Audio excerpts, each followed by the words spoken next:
శాంతి భద్రతల సాక్షిగా వారి మీద దాడికి దిగడం ఏదైతే ఉందో నిజంగా కూడా అత్యంత దుర్మార్గమైన అత్యంత నీచమైన కార్యక్రమం.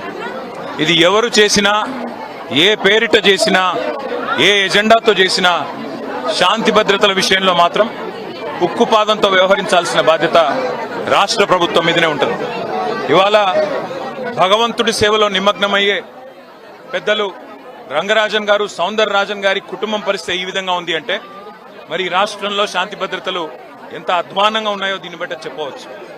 ఖచ్చితంగా ఈ దాడికి పాల్పడ్డ వాళ్ళు ఏ ముసుగులో ఉన్నా, ఏ జెండా పట్టుకున్నా వారిని కఠినాతి కఠినంగా చట్టపరంగా శిక్షించాలని చెప్పి రాష్ట్ర ప్రభుత్వాన్ని డిమాండ్ చేస్తూ భవిష్యత్తులో కూడా ఇలాంటి సంఘటనలు పునరావృతం కాకుండా కఠినంగా చర్యలు తీసుకోవాలి, కఠినంగా సమీక్షించి పూర్తి స్థాయి భద్రత కూడా అవసరమైతే వారికి ఏర్పాటు చేయాలి. ఎందుకంటే చిలుకూరు బాలాజీ ఆలయం ఇవాళ లక్షలాది మంది అభిమానులు వారికి ప్రపంచవ్యాప్తంగా ఉన్నారు.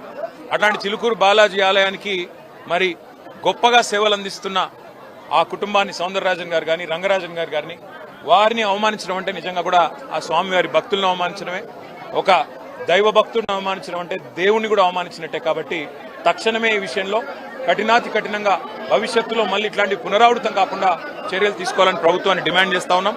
ఆ సౌందరరాజన్ గారికి, రంగరాజన్ గారి కుటుంబానికి మేము పూర్తి స్థాయిలో అండగా ఉంటామని చెప్పి కూడా తెలియజేస్తాం. Thank you.